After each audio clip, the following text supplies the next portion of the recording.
What's everybody? How's it hanging? How's it happening? You guys know who it is. This is Kevin from the Chord Progression Podcast. The podcast, when So Magazine says, initiates profound discussions with rock and metal artists, allowing fans to discover the creative workflow of the famed musicians and understand the factors that make the band succeed or fall from fame. We are also sponsored by Dark Fusion Systems, the best your custom computer needs. Get $100 off your entire build. Use the code CPPOD at darkfusionsystems.com. Link shown over the podcast below. Let's go to our feature presentation. We're going to get deathcore on you. We're going to get full of horror on you. And the heaviness is going to make you absolutely want more. We have Salem from the band Crucifixion on the podcast. The brand new album, the debut album, Will to Power, comes out October 11th via Rise Records. And on this, we talk about why Salem found the band after being in Bloodbather for so long, why he was inspired to write Will to Power based off of his love of horror movies and go deeper into them in a different way than a band like Ice Nine Kills would. And he also throws some horror movie suggestions at you, too. We have a good time with it, and you're going to, too, to find out about this band that's going to make you want to run through a wall, lift heavy stuff, or beat the hell out of something.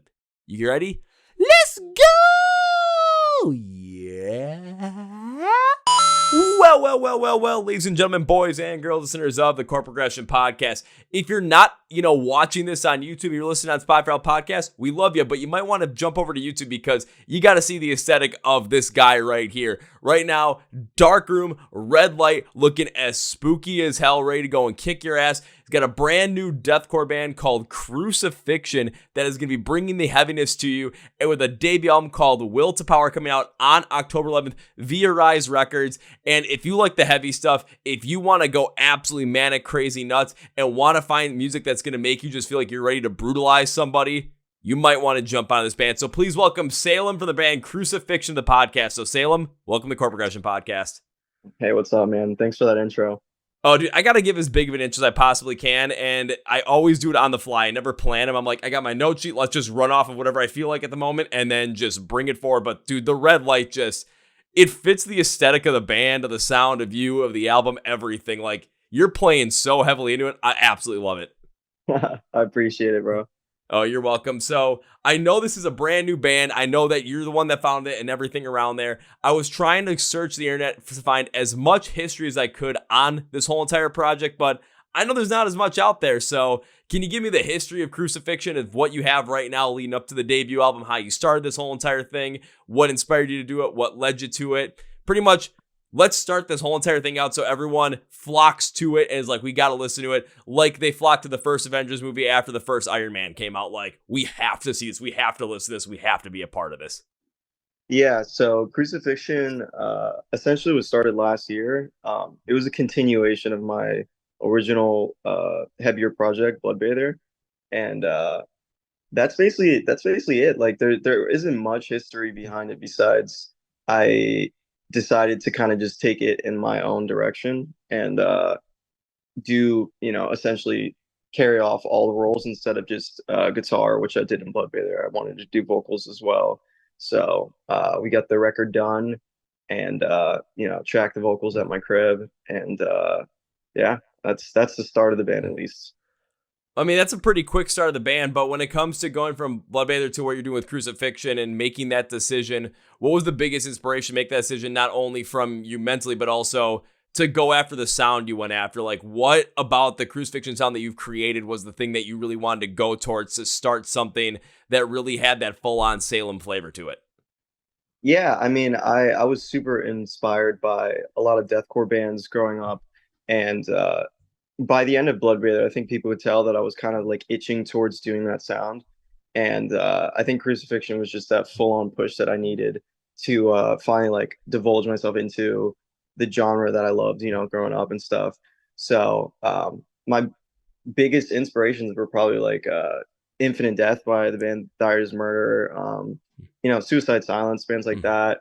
And that kind of was the switch in my head that I wanted to like do something new instead of continue the Bloodbather name, was just kind of do something that starts off fresh with the intensity that I like, and also the imagery and the the lyrics, the lyrical content that I like, very horror based and very off rip, kind of doing what I want visually. So yeah. See, now that actually makes a lot of sense to me from just a fan, listener, music lover perspective, because as a member of Bloodbather, it's like you're working on that stuff and maybe you felt like it got to a point where this is as much as I can do, as much as I want to do with it. And if you kept going with it and went beyond it as well, maybe you felt stuck in this exact box of like, we have to stay with the specific sound. We got to stay in the specific realm. And if you wanted to break out of that, staying with it may have stifled your creativity. But now that you're on with Crucifixion, you're on your own, you're working on this and really following through on the inspirations of what you like you said, the Thyre's Murder, Suicide Silence, and seeing where some of the other more modern deathcore tropes are going right now as well. Bands like Stars Prevail, Lorna Shore with that huge cinematic, theatrical feel behind it, adding horror into the mix, which, definitely comes from the aesthetic right now. Again, the red light, dude, I can't get enough of it. I think it's absolutely insane. But seeing how much horror and the horror genre have not only played into pop culture recently and really have gone on a massive rise, but also seeing how it's become more of a massive rise in music overall, it makes sense that you take that love and really put it into your own style and bring it out, bring out the ideas, bring out the certain nuances in the lyrics, the storytelling, to really maximize on the songs that you want to make, bring out the sounds you want to bring, and create this whole entire thing that is purely you, so that even if you feel like, later down the line, you want to tweak something or maybe get inspired to try something different with the sound, it's still you, it's still fully you, and you can expand on that and not feel like you're stuck in a box the entire time. Yeah, I mean, you said it better than I could. So, yeah. Dude, I'm just used to spitting like that at times because it's like I see things I just can easily pick up on them after, listening to music like this, interviewing bands for over 5.5 years. Like, I kind of got it down path slightly. There's still room for improvement, though. Hey, man, you did a great job there. Oh, thank you, man. But is now going to jump into the horror side of things, too, because now I feel bad about it because, like, I've got all these different band t-shirts. I'm wearing a freaking workout t-shirt. I should be wearing an Ice Nine Kills one right now to really jump into the whole entire horror side of things. But when it came to really I even see the Scream poster behind you too. But when it comes to bringing in the horror aspect into your life, how did you get into all of that? How did you find love within that and then really decide to bring that into your music?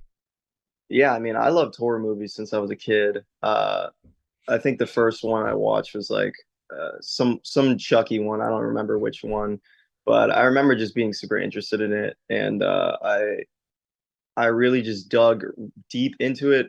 Probably in high school, I was watching a lot of movies, and I feel like there's just so many underrated horror movies, or movies that like have, I guess, like an undertone of like horror, that I was super interested in, and the album is very inspired by some of my favorite ones. Like even got one up there, American Psycho, and there's a movie called Creep, Audition, all movies that I was like super inspired by, and that's kind of the reason why I kind of threw it into the storyline of the character from the album. But yeah, horror movies are a huge inspiration for me. I think I play it off a little bit differently than bands like I guess like Ice Nine Kills. They kind of do like more of a theatrical, like almost like fun approach at it. I feel like I try to take like more of a scarier approach. I can see you taking a scary approach to music too, especially what you've done on the singles already that have been released from Will to Power, because they have a heavier tone to it. But comparatively to a band like Ice Nine Kills, where I see you're talking about them, it's more of a theatrical, more of a fun. But what they do with it too is it's more of like a full-on storytelling of that specific movie that they're relating to, because you can listen to The American Nightmare and it's about Friday the 13th. Listen to Stab in the Dark, it's about Halloween. Heck, the most recent one, which was the like bonus song off of Welcome to Horror, which was Meet and Greet based off the Silence of the Lambs. You even get the put in there in the middle of the breakdown, which is absolutely insane. But it has more of that direct approach to it and adding to it. What I saw from what you did with this music was you really took those horror movie tropes and really the inspiration behind them, and instead of just retelling the story in your own like deeper, darker, scarier way, you end up taking the inspiration from the story and turning it into something completely new with a whole new backstory, a whole new character, and a whole new way of telling it. But you're still brutally heavy with it. You're still bringing in those nastier, scarier, gorier tropes that people feel and hear and just relate to, when they see those horror movies, they can pick up on that in your music and really take it in a completely different approach than what other bands have done in the past when they really connect with the horror genre. Yeah, no, I mean, exactly. That's what I was going for. Yeah, and you hit it too. And I can see, more where the horror movie kind of inspiration even comes further just based on some of the progressions that you put in there, how these sounds really get put together, some of the instrumentation, how the tonality works. It all plays into just how are these things going to maximize out on the overall mood of the song, the overall flow, the overall story. And how is that going to really hit on those horror, scarier tropes that you're trying to bring out? And again, it all really has to come from a genuine place of love for that genre and understanding what ticks what. And you absolutely understand that with your music. I appreciate it. I really do. Yeah, I hope other people see it that way too, because of course, when it comes to deathcore, it's like, you're going to get the brutality side of it, but I got to be honest with everybody, just listen to it. And if you're having trouble picking up the lyrics, go to YouTube, go to genius.com and find the lyrics there and then follow along with it. And you're really going to get a much deeper and much more enjoyed, impersonal interpretation of the song than you would if you're just like, I really don't know where the lyrics are going with this. No. Trust me, read them. That's what I did with a couple of these songs and I liked it a lot. Appreciate it. Yeah, I made sure to tell Rice to put them in the descriptions so people could read along if they needed to. Yeah, and even on some of the other ones too, like with VHS, you have the visualizer out there too, and it has the lyrics in the visualizer video, so we can follow along with it. We know what's going on. But for someone like myself, it's, I see the visualizer. It's like, I'm also trying to enjoy the music too. If I see the words flashing at me, I'm like, okay, am I following this right? I'm not fully sure. Go down to the description. I can read them after the second time. I'm like, oh, okay, now I can really pick up on where this whole entire thing is going and get a deeper appreciation for the song overall. Hell yeah. Yeah, so you made a good call by telling Rise to do that. Yeah. But speaking of Rise, how did you get connected with Rise Records throughout all of this? Yeah, so Rise originally hit me up from Bloodbather. We were signed to them since I think like 2018 or 2019. And I've had a pretty good, close relationship with them since. And we just felt like continuing it, really, honestly. So I think it's easier to pick it up on like Crucifixion's LP was supposed to be like, I guess, the last Bloodbather LP. Or not last, well, if it would have went further. So that's kind of where it is in like the mindset of like the record label is like, it was like the LP that should have been for Bloodbather, but I wanted to push it towards my own like new project. See, I mean, that makes a lot of sense too, because especially as, you're moving on from another band and you're going to start your own thing. Of course, there's going to be an extra piece in there. It's like, what would have happened if that other band stayed in existence? It kind of has that spiritual successor thing in a whole brand new style. Even from a different spot of the rock and metal world, I think of like Escape the Fate with their first album when they had Ronnie Radke as their frontman. And then, of course, everything happened. Now Craig Mabbitt's fronting them. What would have that second album with Ronnie sounded like? And you probably would have gotten what Falling in Reverse's first album sounded like, to be honest with you. So that's why a label that has already had you, like Rise, they're more than willing to work with you because you still have that connection. And when everything kind of, okay, Bloodbather, we're done with that, you still have that positive connection with them. You didn't burn that bridge or anything. I think a lot of other people in music, not only established artists, but also new artists coming up can really learn that is, if you had a good relationship with somebody, you had a good relationship with a label, a good relationship with a promoter, you can keep that going. And if things change, that can still help you get further along in your next venture because you have that connection. They still believe in you and they want to help you out too because they see something in you. And that's clearly what Rise Records saw in you. So them getting behind Crucifixion and getting behind yourself, Salem, seems like a win. Yeah, I mean, much love to Rise always. They're fucking legends. They released some of my favorite records, growing up and stuff. So it's always cool to remember that I'm a part of something bigger. Yeah, and it just keeps growing. It just keeps getting better, too. And I kind of want to jump into some of these songs even earlier on than I normally would in this episode because some of them are... And the one that really stood out to me mostly was VHS because you also had Darius from Spite featured on the song. Now, I know a couple of people that right when they see Darius from Spite is on the song, they're going to run to this thing like none other because they're going to think that this song is going to absolutely cause them to either want to lift a really heavy weight or smash someone in the face really, really hard. So how'd you get Darius on this song? Yeah, I've known Darius for a while now. Bloodbather's played with Spite. I wouldn't say too frequently, but a couple times now. And yeah, we were just mutuals and stuff, and we'd talk here and there. And I really respect what he's doing. I love his voice, and I basically just asked him if he wanted to be a part of it, and he loved it. So he did it, and yeah, he recorded it over in LA with another mutual friend of ours. And yeah, when I heard it, I thought it sounded fucking awesome, and that's what you guys hear. It's the connection of mutual friends. It just keeps working. Rise Records, Darius, the guy that helped record Darius's part, like it just all flows together. Just keep those Yeah. connections going. Yeah, no, I mean it's pretty cool. I'm not gonna lie. I like having some connections to good people. Oh, it's not only one thing that helps make, your journey through music better, but just helps make life better in general as well, because the more you have that fellowship with people, more you have the connection with people, those mutual connections as well, it's just things happen. You have the same vision, you have the same energy, or you have similar ideas, and roll with them, see what happens, because then you never know where you can go further with your music. You never know where you can go further with your creative side of things. And then you see people that have the same kind of idea behind it, and you can collaborate with them. You can work together, and you can create something that's even better than you thought was imaginable, because now you have so much more talent, resources, and just ideas and love in the spectrum than you would if you wouldn't have something like that. I agree. Just keep spitting all day today, man. My God, I think Yeah, there you go. I think the lack of sleep is definitely still doing something to my brain. I don't know what it is, but I'm just in a good place right now with this.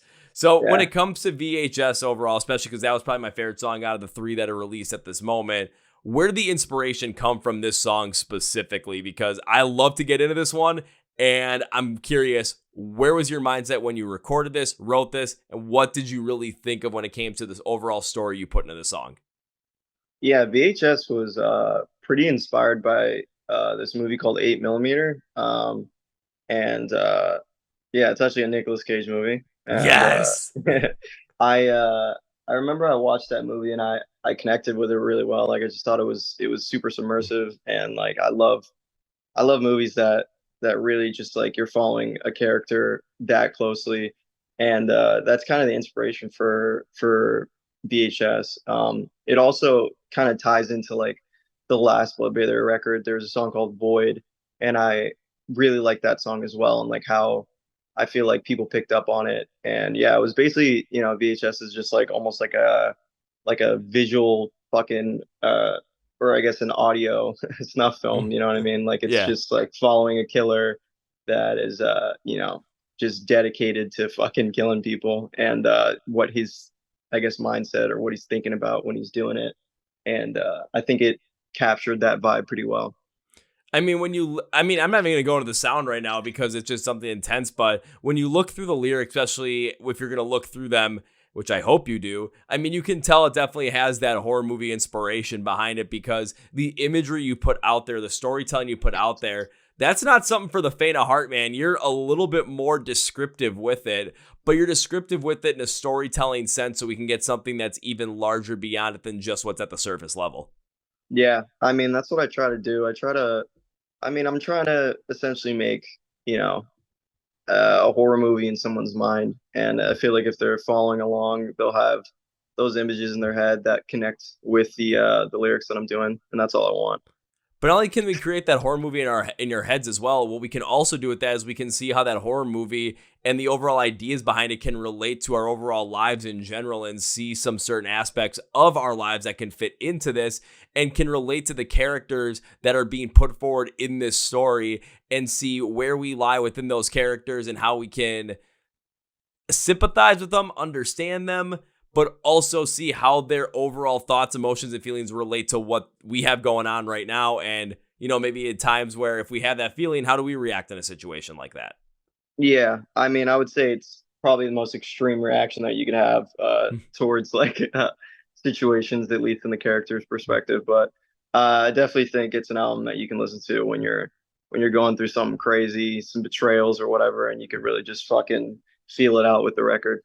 Yeah, because especially I got to go back to VHS because I picked up on that because I was kind of going through it. I'm thinking, it has this feeling of like about destroying something or someone that has completely wronged you in life under that imagery of a killer in a horror movie that's going to kill his victim and absolutely enjoy seeing that thing that wronged, or that entity that wronged them absolutely suffer. Because that victim is the assailant of something earlier on, and that killer ends up finding joy in serving that justice. But now does it pay homage to, all the core movie tropes and really bringing forward that overall story? But it shows us how we feel not only when, karma comes and kicks someone in the face, thanks to you, but if you were on the other end, how other people feel when, maybe you wrong them and then karma comes back and bites your ass. Yeah, I mean, karma's real. I definitely feel that. So don't fuck people over. Yeah, I think that's a pretty good, straightforward line for this VHS. Just don't fuck people over. Otherwise, you're going to have to deal with someone who might have the, energy of a serial killer and the motivation to make you feel how they made you feel, how you made them feel. It's possible. It's 2024 and the internet is a wild place. You never know what might happen. Yeah, I mean, shit's definitely fucking crazy. It's crazy. You go on any social media site, you go on freaking Reddit. It's just wild as all hell. And who even knows what the dark web has to say about this stuff? I mean, I don't even want to go there. Ugh. You could just go on fucking Twitter at this point. It's pretty fucked up there. At this point, you're actually not wrong. You just go on there, or whatever they're calling it now, X, as in, you might not want to go here, It's like a show. It's like, we're put up the X, say, stop the show. Someone's heard. It's like, stop this application. Stop this social media site. Something ain't right here. Yeah, it's going a little wild on there. It's going a little wacky. Are you heavily involved on Twitter for what you do with the band or what you do with your own per site, or are you on some other sites that you primarily focus on to promote the music overall? I like Instagram. I'm not a big fan of Twitter, honestly. There's too much. I don't think everybody needs to voice their opinion on everything all the time.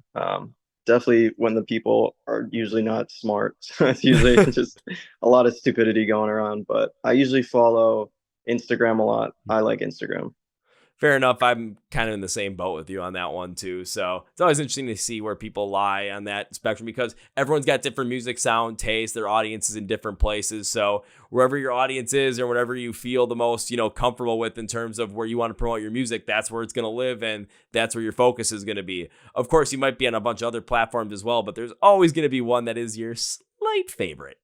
Yeah, no, I think Twitter's cool. Because you could say whatever you want, but I feel like it kind of emboldens people that don't need to be talking shit to talk shit, and it's annoying.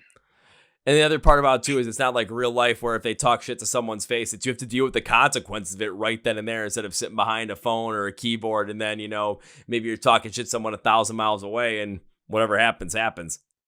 Yeah, I mean, I hate that concept. I feel like a lot of people just run their mouth a little too much. So maybe that's why I stick to Instagram. I like pictures more than people's words. I agree with you on that one, but also kind of like speaks to VHS in a certain way too, just because you think about like you could put a killer into that scenario where he's a person that's constantly getting, bullied on Twitter or constantly getting pushed to the edge by somebody who's constantly trying to bring them down. And then it's like, this is the point in time where, they end up actually meeting in person and justice is being served. Like you can take this story that you put together in VHS and put it into so many different scenarios. But the beauty of it is just the way that you crafted the lyrics and the imagery that's behind it. We're able to connect with it and create that horror movie in our head. And you can put so many different instances in there and change it up. But again, the story is going to stay the same. And we're all going to have different interpretations of how it really connects to us. It's a beautiful thing. And that's the beauty of storytelling in music.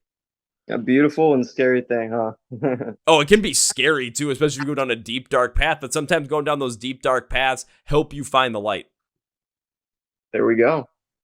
I mean, you never know. I mean, there's plenty of people that have listened to some of the heaviest music out there, and it's like, this is just something that makes me feel good. I mean, we listen to heavy music all the time, you and I, and it's because that's what we enjoy. It's what makes us feel good. Not there's a lot of people out there that don't understand why, it feels good to listen to songs by like Knocked Loose, but trust me, if you like it, it does. Yeah, no, I mean, shouts out Knocked Loose, fucking sick ass band. Yeah. And so going back into VHS, I'm just absolutely in love with this song, honestly. When you were writing this whole thing, not from the lyrical side, but from the instrumental side, because again, I know you said you were the guitarist for Bloodbather, but you're trying to do this whole entire thing yourself. How did you put this together to really create that sound that was going to accompany that horror movie feel with something that was brutally heavy and also had a hell of a lot of pace to it? Yeah, so me and Hunter, Digital Ghost Audio, worked on that song. Well, we worked on the album together, and it was really just piecing together like riffs that we were both like super stoked on, and taking from places that, we both kind of just grew up on. So that's like where the riffage came out. And piecing it together was, it's pretty easy, honestly. Like it flowed pretty well, honestly. So um, yeah. Well, I got to take a look at my notes once again because I mean, right for me personally, because when I was a little kid, I always tried being a drummer for like Mm, 5 years. That didn't go too well, and I wish I would have stuck with it because this is what I do now. So for me, the drums always have a special piece for me. Whenever I hear some insane fill, some insane transition, some insane piece that's in there, and the drum fill that you guys put in the beginning of this song, it just pops us so well into that intro, and it drives the energy right away where you're like, holy shit, this is something. So that I intro agree. little fill you put in there, I'm like, I Yeah. feel alive. I mean, the intensity of drums really builds a song. So yeah, I love the film, the beginning of the song. I think it's a perfect touch, honestly. Oh, it absolutely is a perfect touch. And then you continue that heaviness all the way throughout. And then, of course, once you get towards the end, and I'm like, there has to be something big that's going to come. We get some more of that, like, especially towards the end, like this knocked loose style double bass draw that immediately inspires that melodic guitar to create this uneasiness overall. And then from your vocals too, this is something I loved about what you did with the vocals here, because you have more of that, like you said, like your vocals, I could hear where Darius came from, where you came from. It had more of this like higher pitch to it, a little more of this piercing pitch to it at the same time too. That's really going to get into your soul. It's scratchy at times, but it also helps create the overall vibe. But then as the song continues to progress towards the end, you had Darius in there and he just brings it so much further down, so the brutality hits with some of these bursting styles, and you get through the whole entire feeling that killer going after this person finally has him. And this is the point where that brutality finally comes into fruition. And you can see it from where it's like that absolute height of making that decision is there. And then as the vocals go lower and it gets heavier, you can see the killer's enjoyment and feel it in the story through the imagery that is being presented there. Yeah, I mean, you're knocking it out of the park. I mean, that's essentially what I wanted to do. As the song progresses, the vocals do get a little bit darker, so I'm glad you picked up on that. And yeah, the climax is, with fucking Darius and he's going off. Well, I mean, it makes sense to have the vocals go darker as the song goes on, because when you're creating that horror movie vibe, especially if you take it from the killer's perspective, you're going to have those moments where the darkness ends up becoming more of an impactful force, but it's not becoming a more of an impactful force on everyone around. It's becoming that driving force that's driving this killer character towards his or her end mission. And by having the vocals get deeper and darker and heavier as they go along, and especially towards the end where you have Darius in there, it just all culminates perfectly to have that. You even have spats of that during the song as well, where you and Darius kind of split a little bit, but it absolutely makes sense because you can see that darkness really starting to come over the overall killer in this story. So when that end hits, it fully is immersive, and it's not like it just came out of nowhere. Yeah, nah, there is some spots earlier in the song where he kind of pops up under me, and that was his choice, and I'm glad he did it. I felt like it just fit the song perfectly. Oh, it absolutely did. And so this is another question I always love to ask people, especially when it comes to their music, especially when there's a new album coming out. So we have 3 singles released already: Cage for Extermination, Amputation, and VHS.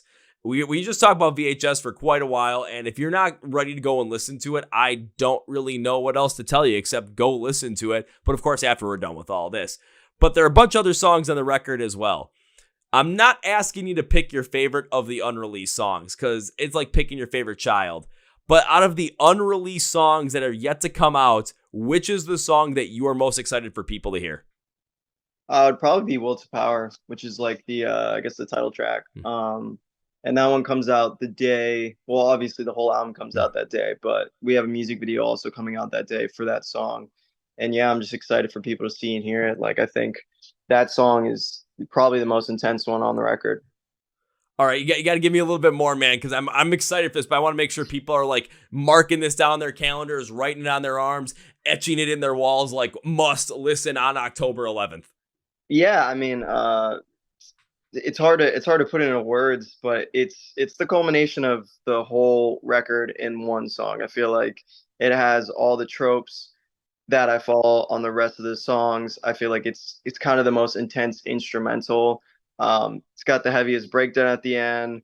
It's got the lowest vocals that I've done. It's got the highest vocals I've done. It's kind of just the song where I really just put my whole essence into, and I'm super stoked with it.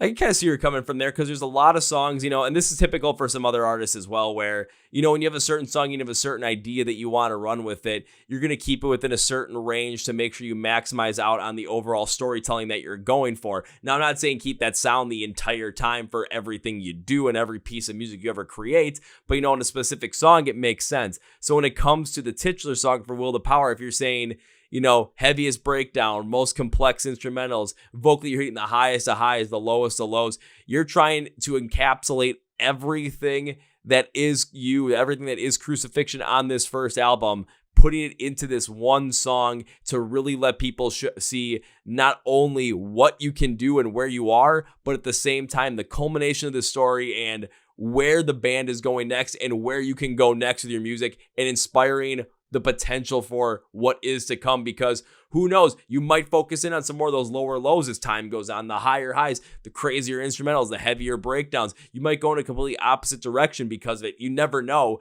But if that's a song where there's the most amount to really dive into and really feel, especially from your perspective as an artist, that is absolutely the one to pick as the song for people to make sure they check out. Yeah, it's coming after the intro for the record too. The object is more of like it's just like an intro to the record. So I feel like Will to Power is just like the strong start that, will kind of just hook the listener from the beginning. And that's, hopefully if they listen to it when when the album comes out, they're drawn into the whole record, because that's like the start of the record.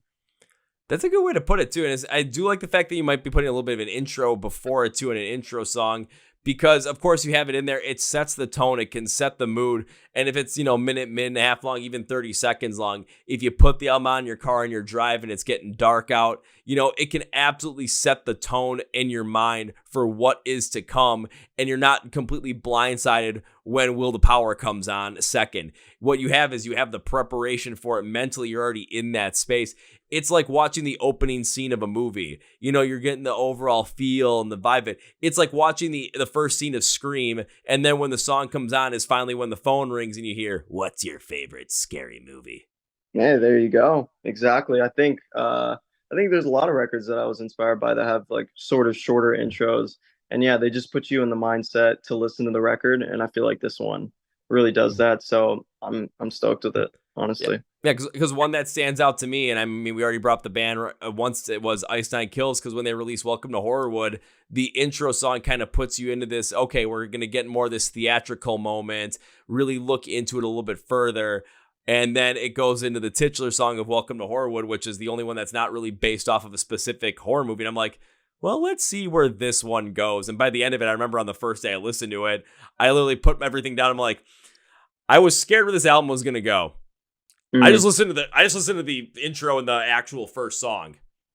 And now I'm overly excited to see where this is going to go. Like, I was fully hooked into it, and it was one of my favorite albums of the year. So if you're able to capture that attention, and I think you're going to be able to do it, especially hearing what you guys did on these couple of songs, especially VHS, and your love for horror movies and how to make this sound and how to connect so many dots emotionally in people's brains with this sound, with the style, dude, I think you're going to get it.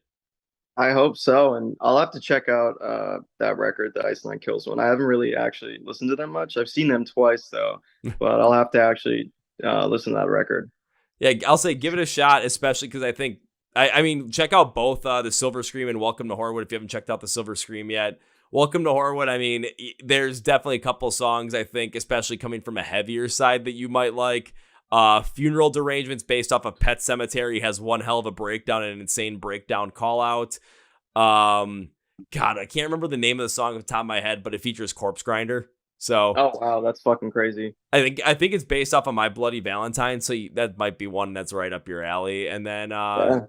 another, I mean, this one might not be the absolute heaviest, but I think you would enjoy it. Is a song called "Worst Vacation." WURST. It's based off of Hostel, so Fuck yeah. gets Hostel's pretty a great intense. movie. I have trouble finding anyone else that really like thinks Hostel is a great movie, and I saw it for the Yeah. first time a couple of years, or literally after I heard the song. I'm like, I got to see where this movie came from, and I watch them. Just like, now I'm a little afraid to go to Eastern Europe because of this. Like, holy Yeah. shit! I like that movie. It's like pretty campy too. Like it doesn't take itself too seriously, so I think it's a good one. I think the second one was pretty cool too. But if you like that movie, there's like a less horror version of it, called The Beach, and I feel like I love that movie. I just watched it recently. So that's my recommendation to anybody listening to this. All right, I'll have to check out The Beach then, because I did really like. I've watched Hostel a couple times afterwards. It does have that campiness feel to it, but there definitely is that straight up horror vibe. Yeah. Fully immersed in it when, whoever, I can't remember the main character or who the lead actor was, but like when ends up getting taken in, and that one doctor tries to basically operate him to death. Yeah. It's like, okay, now everything is going. It gets wild and wacky from there, but it's a lot of fun if you're a horror fan. Yeah, no, it's a fun one for sure. All right, so how about this? A couple other things when it comes to horror movies, because I know there are a lot of people out there that love horror movies. It's become such a big thing, and being a horror fan yourself, what are some horror movies that might not be the most recognizable, like The Beach, would you recommend for people to go and watch? Oh man. Um, I don't know if I'd put it on horror, but one of my favorite movies is this movie called Nowhere. It's by Greg Araki, and it's just a crazy fucking movie. I met him actually last year because they're doing like the sort of re-release on Blu-ray, and they finally, like color graded and I guess like remastered the film, and seeing it the way it was supposed to be is fucking awesome. So yeah, I would say Nowhere. It's not exactly a horror movie, but I feel like it has like just such outrageous moments that I feel like people that like horror would like it, and it's a fucking awesome movie. I gotta go check that one out too, because even in some of those movies that are not the straight horror movie or fit in that horror movie genre, but fit more in that thriller genre that have a lot of the horror tropes too there, they get a lot more in that horror style, but in a psychological way where you're not overtly seeing it on screen, but it's just the eeriness, the overall emotion that's being felt in there. It just sinks into you, and you're absolutely feeling like you're in there in that moment, feeling the tension, feeling the fear, and having to have it built up from there. So that's really what makes those types of movies fantastic to watch if you're a horror fan. Yeah, I mean, I feel like it's more of a drama movie, but it's got some like almost like sci-fi otherworldly elements and also some horror stuff. So I feel like a lot of people would like it. And it's also just like a good movie in general. Perfect. Got any other recommendations? Because I have not heard of that one. I had not heard of The Beach, and I'm curious to see what else you got for me. Yeah, I mean, I wish I had my letterboxd up. I could throw you some. Maybe let me think. I'm trying to think. I'm on the spot now. Maybe Equilibrium. I don't know if you've seen that movie. It's got Christian Bale. Okay. I Uh, haven't seen it, so I'm curious. Very Matrixy, very like 1984, George Orwell. Oh, okay. Yeah, it's fucking sick. I think I remember when I watched that movie, it was like probably like 4 or 5 years ago, and I was obsessed with it. I watched it like probably like once a week for like that entire year. It's super fucking sick. It's got like I think they made some like style of fighting for the movie. Like I think they call it like gun. It's like I don't know, it's basically using like a gun like a sword. I don't know. It's fucking sick. But I would say that movie for like something action thriller. Um, and it also has I guess some philosophical ties because I feel like it's very inspired by 1984. And then I'll give you one more that's just a good movie, Lost in Translation. Just a drama. And it's one of my favorite fucking movies. Sofia Coppola's first movie. And it's got Scarlett Johansson. I think it was one of her first films too. Such a good movie. there's some good calls. And when you brought up, for Equilibrium, one, you bring up Christian Bale in the movie, and whether Christian Bale's got one hell of a range. The dude can play any kind of thriller horror character if you've seen American Psycho. It's possible. So I'm excited for that. But the thing that sold me on the movie is when you brought up it has that dystopian 1984 George Orwell type thing, because, dude, I'm not going to lie to you. I freaking love reading George Orwell. Animal Farm is my favorite book of all time. 1984 just takes you in a whole different world. But it also just, the inspiration that has been taken off of that time period and books like that and that style of writing that has been put into movies, put into film, and had an inspiring moment to so many creators to really take their own twist on it and show it. It absolutely hits in so many different ways because of the vivid visualizations and the vivid imagery and the massive connectedness of the writing. So I'd be even curious to see what would happen if maybe on the next record or next song you make for Crucifixion, maybe you somehow get some, Orwellian inspiration in there. I'm not trying to force it on you, but if it just happens, I'd be the first one to want to listen to it.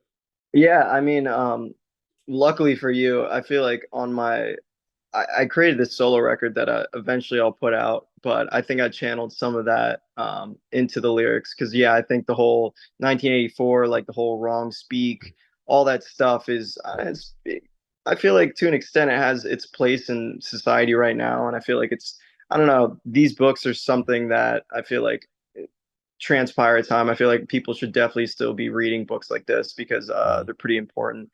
But yeah, no, I feel like whenever my solo stuff comes out, there's a song that's super inspired by that, and I'll have to link it over to you or something. Oh, I want you to do that, man, because I will be absolutely all over it to see not only what you did on it, but in terms of overall sound composition, what you did with these inspirations and how you tie this together from your own brain to put it into your own creative artwork.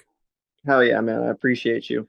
I'm ready to hear it. And then shit, how about this? If you release that solo project and solo artwork and just solo album, send it to me. I'd want to listen to it. Tell me which song is definitely the one with the 1984 Orwellian ties to it. And then we can come back on here and we can talk all about it and get even more people into that too. And then along with what else you got going on with Crucifixion at that point too, because there might be more music out there too. We got to be like, alrighty, we got to talk about that too. So yeah, double episode, huh? I'm down for a double episode. I mean, there's plenty of artists that have been on the podcast over the past 5 years that have double, triple, quadruple. I think only a couple of 5-timers, 1 6-timer. So who was the 6-timer? Band called Kingdom Collapse. Out. Yeah, they were my second interview ever. And I'm like, this is like 2019, second interview. Yeah. I'm like, okay, let's give this a shot, see what happens. And then it just started to build up from there. And I've seen them grow all the time. I'm like, they were my second interview. I don't know how I got that, but I'm going to keep supporting these guys every step of the way. That's fucking awesome. I love that consistency and mutual growth. It's a beautiful thing. Yeah, and then not only that, but all the other bands I brought on multiple times, it's like, hey, they are interested in coming on again. You want to have them on? If I had them on and I had an enjoyable time, absolutely, 100% I'll bring them on because I want to see their music grow. I want to see everybody do the best they possibly can, especially when it comes to their art and their creative workflow. So let's promote it. Let's put it out there. I think mutual success is a thing that's kind of lost on people now. I think it's cool to see good people get good opportunities on both sides. Everybody eats at the end. And, I think that mutual success is cool. So congrats to you and to them. I don't know where they are, but I'll check them out. Yeah, check them out. But also congrats to you as well. You've got what you did with Bloodbather. You got what you got coming out with Crucifixion. You got people really interested in it. You got Darius from Spite on one of these songs. And you've got a solo album that's still sitting in the works that you never know when it's going to come out. But when it comes out, when it's ready to come out, I'm glad to have you back on here to talk all about it, man. Fuck yeah, dude. Appreciate you. So I got another question for you. Once Will the Power comes out, what's up next for you with Crucifixion? Where are you going with it from there? Probably just trying to figure out the live situation. I wanted to make sure the record was out before I played shows. I wanted to make sure that people knew kind of the lyrics and the vibe. So I guess just creating the environment that I want to have for the live shows, I think is, up next, just practicing, getting ready to hopefully do some, shows, some tours. And yeah, just focus on the live sound. Eventually dig back into recording music, of course, but not too rushy on that just because the record's not even out yet. It makes sense not to be rushy on it, but also to release this and then figure out the live situations, like, so you can set the tone, set the vibe. And essentially when you go in that first live show, there's already a slight, understanding of what's going on, and not people going to it brand new. And you get someone like, oh my God, this is going to sound great. What am I expecting? I never thought this was going to happen.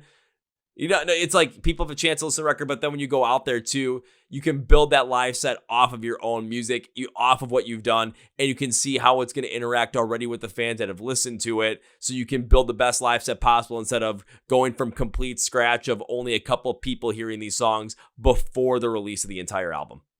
Yeah, exactly. And I want people to be able to, I don't know, really just connect with the record for a sec before they see it live, get the full picture, and, kind of know what to expect. That makes a lot of sense. Well, Sam, I got one last question for you before I wrap this up. It's Let's something hear it. I enjoy asking every single guest I brought on the podcast. Been doing this for over a year at this point, and it's netted some incredible answers. So I'm going to ask you the same thing. Let's hear Can it. you name me 3 bands or artists that you love that you would love to see more people get into right now? Oh man. Fuck. There's a lot. Does it matter what genre? Does not matter what genre. Okay. I would say I'll start off with Thornhill. That band is fucking awesome. The Heroin record, it just drew me in completely. So I really love their new stuff. So I would say Thornhill is the first pick. Let's say the second one. There's this band called Night Sins that I've been into for a while. It has the drummer of Nothing. It's like a gothy band, and yeah, they're fucking awesome. Third pick. Trying to think of something heavy. Um, there's a new band called Killing of a Sacred Deer that came off on Wax Festival. Shouts out Wax Festival. So probably those 3 right now. Those are some good picks. There's some good picks. I'll definitely check out the second and the third one because I know who Thornhill is. I've seen them multiple times, and I will happily go and see them again. Yeah, no, they put on such a great show. It's insane. I've seen them twice now, and both times I was blown away. I've seen them twice too. The first time it was something that was completely different because they were supporting Dayseeker alongside Holding Absence and Caskets. So they had a little bit of a lighter vibe. The lead singer looked like he was basically possessed by Mick Jagger on stage with his moves. I'm like, okay, I see where this is going. Then I saw him back a couple months ago when they were on tour with Northlane. And I'm like, this was a much different show. Yeah. But it was fun too. Yeah, when you go on tour, I guess sometimes you do match, the energy to what tour you're on. And I feel like their discography, like their earlier stuff was more like, I guess, Northlane-y and heavy. But I really love the newer, softer stuff. That's like where they got me. It all works. And for a band like that, they have the ability to pull that stuff off given whatever tour they go on. So they can match the vibe. They can connect with people that are really getting into a certain sound and roll with it. It's a beautiful thing. Yeah. Yeah, I mean, that vocalist is so fucking talented. So, I mean, he could do it all. So why not just do it all? Why not just do it all? And why not just have a lot of fun with it? Like Salem here with Crucifixion. Well, Yes, Salem, sir. I'm going to end this episode with 3 specific things to make sure everyone gets into Crucifixion. First things first, when it comes to the band, when it comes to Will to Power coming out on October 11th, you're going to want to make sure you're in the know with everything Crucifixion is doing, where you can pre-order, pre-save, and get the album when it comes out live, where you can listen to it, and when Salem's ready to play live shows and get this stuff out there on the road, where you can go and find and play live. So here's the best thing to do. Description of the podcast, it will say find Crucifixion online. Links, labels for everything are going to be down there. I'll have social media where you can stream the album, where you can find Crucifixion online, where you get some merch as well, and where you can find and play live when they're ready. So I'm doing all the research. I am Google here. You have no reason not to go down there and follow this guy. I'm putting in all the work. Convenience is key here, friends. Convenience is key. Now it's time for number 2, Sam. Whenever guests on the podcast join the podcast, I tend to make a certain promise as a way to say, thank you, I appreciate you taking the time, and I wish you continue to support the band in the future. And I know I already said that I want to make sure I bring you back on when you got more stuff coming out, and if you're going to release the solo album, absolutely to talk about it. But beyond that, my promise to you is this. When when I get to see you perform live for the first time, I will come and find you. I might be a little bit bloody from the pit, might be, full of like horror rage, but I will come say hi to you. But the promise is first round's on me. Oh, fuck yeah. There we go. There we go. I'm making good on that promise, and don't let me forget it. So if I you yell won't. at me on stage, I might just, bring the drink afterwards, bring it up to you. Even if it's like, Kevin, get me a freaking Capri Sun. Here you go, man. Hey, man, vodka Coke Zero. I'm on it. There you go. Well, Salem, let's close this out with the third thing is I cannot end this podcast by saying goodbye. Dude, I love this conversation. I hope a lot more people are able to get into Crucifixion because of this. And I do not want to be the only time you're on the podcast. I already said I got to bring you back another time, whether it's Crucifixion, whether it's your solo album. We'll make it happen. Absolutely happy to have you back. Almost tongue-tied myself there. But we can't end this by saying goodbye. Way too final. So this is, I'll see you later. Woo! Well, folks, this is my interview with Salem from the band Crucifixion. Now it's time for Kevin's final thoughts. So my final thought on the episode is this. When it comes to what Salem did, what Salem wanted to do with his, vision, with his music, and his love for horror, he put it together in a way that absolutely makes sense for him.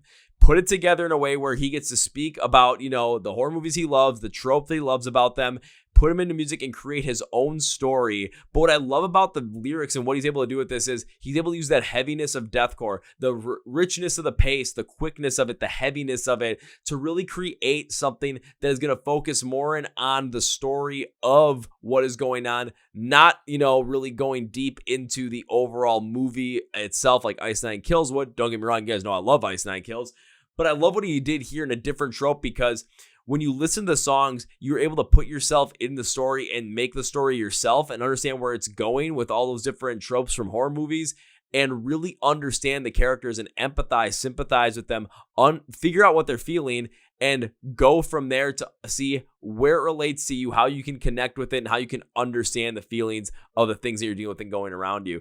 It allows for so much, and a lot of that comes from his lyricism and how the storytelling is done with his lyrics and with the instrumentals as well. Now, of course, it's deathcore, so it's going to be heavy and brutal, so if you want to check out those lyrics, be sure to do that. Read them too, because it's going to help you out with this. So I want to thank him for coming to the podcast. I want to have him back on in the future, whether with more Crucifixion stuff or when he releases his solo stuff. So we can talk about some George Orwellian type stuff. 1984 Animal Farm. Would absolutely love it. So be sure to follow along with Crucifixion. Description of the podcast below. Links, labels for everything, so where you can find him online, where you can support him, find him where he's going to play live when he finally does, and listen to Will the Power when it comes out on October 11th. Also, be sure to follow the Chord Progression Podcast. Our links in the description as well. Facebook, Twitter, Instagram. Be sure to subscribe here on YouTube. Hit follow on Spotify and Apple Podcasts. Hit the like button as well to make sure that you are helping us push these videos further, push these episodes further, and get more people to know about these great bands. I want to thank Sam for coming on. I want to thank you for watching and listening.